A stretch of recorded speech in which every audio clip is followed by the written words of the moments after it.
আমরা দেখি যে যথেষ্ট পরিমাণ বৈধ পার্কিং ব্যবস্থাপনাও আমাদের রাজধানীর মেগা সিটির এই প্রধান একটি সমস্যা। এর সমাধান আসলে কিভাবে হওয়া উচিত, এটিও তো একটি বড় কারণ।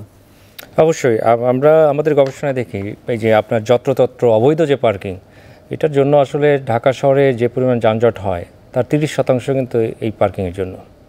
তার মানে আমরা যে ক্ষতির পরিমাণ বলছি 40,000 বা 50,000 কোটি টাকা, তার প্রায় 1/3 কিন্তু এই পার্কিংয়ের জন্য ক্ষতি। তার মানে পার্কিংকে আমরা নিয়ন্ত্রণ করতে হবে। কিন্তু বিষয়টা হলো যে আমাদের কিন্তু ঢাকা শহরে আপনি দেখেন মাল্টি স্ট্রিট পার্কিং কিন্তু বেশ কয়েকটা জায়গায় অতীতেও করা হয়েছে, কিন্তু আবার ওই জায়গায় ফিরে আসতে হয় যে আমাদের আসলে এনফোর্সমেন্ট ব্যবস্থা নাই। মানুষ তো আসলে ভার্চুয়ালি আমাদের রাস্তায় পার্কিং অনেকটা ফ্রি। সেন্ট্রাল লন্ডনে আজকে যদি পিক আওয়ারে আমরা ঢুকি, শুধু পার্কিংয়ের জন্য আপনার 1 থেকে 1,500 টাকা দিতে হবে বাংলাদেশি টাকায় যদি আমি বলি, এবং পিক আওয়ারে ঢুকতে গেলে আপনার রোড প্রাইসিং হয়, আরও আপনার 1,500 টাকা দিতে হবে। তাহলে 3,000 টাকা আমরা প্রতিদিন যদি পকেট থেকে বের হয়ে যায় গাড়ি নিয়ে সেন্ট্রাল লন্ডনে ঢোকার জন্য, তাহলে মাস শেষে আপনাকে প্রায় 1 লক্ষ টাকা দিতে হবে। এটা হলো অনেক সময় নিরুৎসাহিত করা হয়, কারণ তাদের ভালো মানের গণপরিবহন আছে। তোমাকে তো আমি অল্টারনেটিভ দিয়েছি, তুমি কেন গাড়ি নিয়ে ঢুকবা? ঢুকলে তোমাকে এই কম্পেনসেশন করতে হবে। সেই মেকানিজম আমাদের নাই এবং করাও যাচ্ছে না, কেননা আমাদের এখনও ঢাকা শহরে যে গণপরিবহন বলতে যেটা বোঝায়, যেটা আসলে একটা ব্যাকবোন বা মেরুদণ্ড হিসেবে কাজ করার কথা, সেটা কিন্তু তৈরি হয়নি। আমরা যে গণপরিবহনের কথা বলি, আসলে আমি দ্বিমত পোষণ করি, এটা গণপরিবহনের কোনো চরিত্র বা সংজ্ঞার সাথে যায় না। গণপরিবহন হতে হলে অবশ্যই এটার একটা শিডিউল থাকতে হবে, এটা একটা ফ্রিকোয়েন্সি থাকতে হবে। মেট্রো রেল একটা গণপরিবহন, ওর কিন্তু শিডিউল আছে, একটা নির্দিষ্ট ফ্রিকোয়েন্সিতে 8 মিনিট পর পর আসে। এই কথাটি আরেকটু বিশ্লেষণভাবে জানতে চাওয়ার জন্য আমার আগ্রহের জায়গা থেকে, সরকার যদি চায়ও যারা ব্যক্তিগত যানবাহন ব্যবহার করেন তারা কি গণপরিবহনের প্রতি আগ্রহী হবেন কিনা? চমৎকার প্রশ্ন। আপনি আমি একটা উদাহরণ দিয়ে বলি, আমাদের যে মেট্রো রেল করার কিন্তু একটা বড় উদ্দেশ্যই ছিল আমার নিচের সড়কে যারা ব্যক্তিগত গাড়ি ব্যবহার করে তাদের মধ্যে ফ্যাটাল অ্যাট্রাকশন করতে হবে, তাদেরকে আপনি অনেকটা সাক করে উপরে তুলে নেবেন। আমাদের গবেষণা বলছে মেট্রো রেলে যারা যাত্রী এখন, তার মাত্র 3% প্রাইভেট কার থেকে আসছে, 70% আসছে আমার নিচের গণপরিবহন থেকে। পুরা চিত্রটা আসলে রিভার্স হয়ে গেছে। এটা হওয়ার কথা না। আমার গণপরিবহন তো ব্যাকবোন, গণপরিবহনের উপর আমার মেট্রোর মতো আধুনিক পরিবহন চাপানো হয়, সেখানে প্রাইভেট কার থেকে কিন্তু যাত্রী আসেনি। আজকের একটি ছবি আপনাকে দেখাতে চাই, আমার মুঠোফোনে রয়েছে, আমাদের রিপোর্টার দিয়েছেন আমাদের নিউজ ফিড গ্রুপে।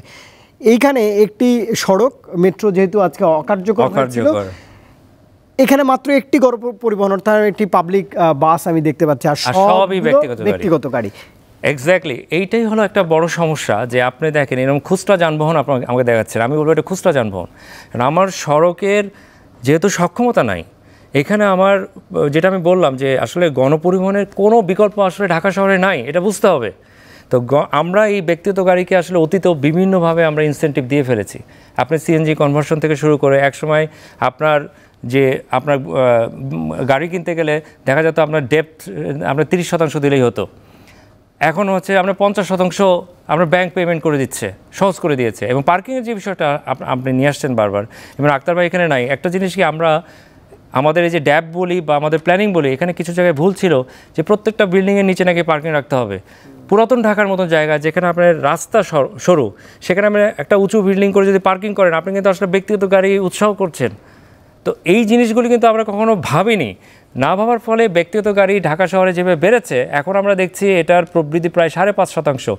এই শতাংশ যদি বাড়তে থাকে, আমার ধারণা 4.5 স্কোয়ার কিলোমিটার ঢাকার এরিয়া শুধু পার্কিংয়ের জন্য ছেড়ে দিতে হবে। তার মানে ঢাকার যে মূল সড়ক আছে প্রায় 200 কিলোমিটার, পুরোটাই আপনি শুধু পার্কিংয়ের জন্য ছেড়ে দিতে হবে, তাহলে অন্য কোনো আর যানবাহন চলতে পারবে না।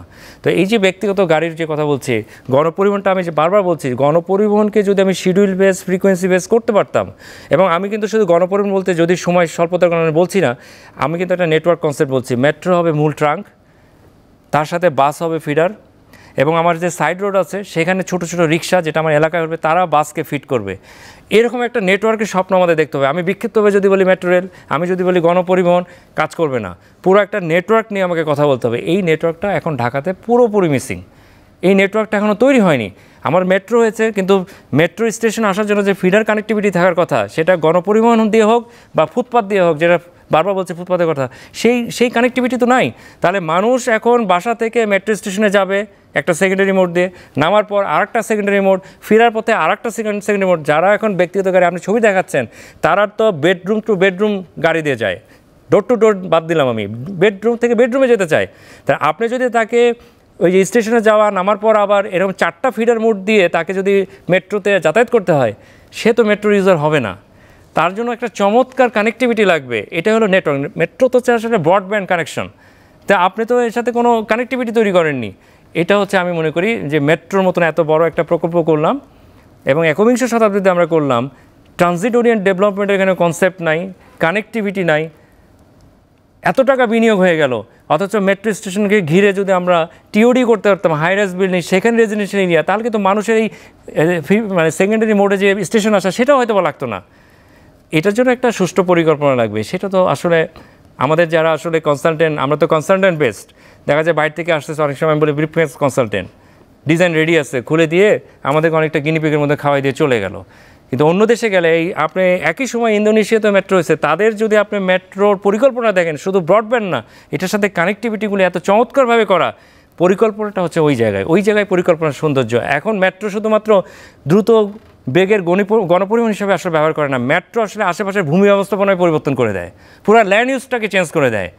সেটা হচ্ছে আসলে মেট্রো আমরা বলি অনেক সময় যে এটা একটা গণপরিবহন, না, একবিংশ শতাব্দীতে শুধু গণপরিবহন হিসেবে এটা ব্যবহার করা হয় না, এটা ল্যান্ড ইউজকে চেঞ্জ করার জন্য একটা আমরা যেটা বলি টাউন প্ল্যানিং টুল হিসেবে ব্যবহার করা হয়।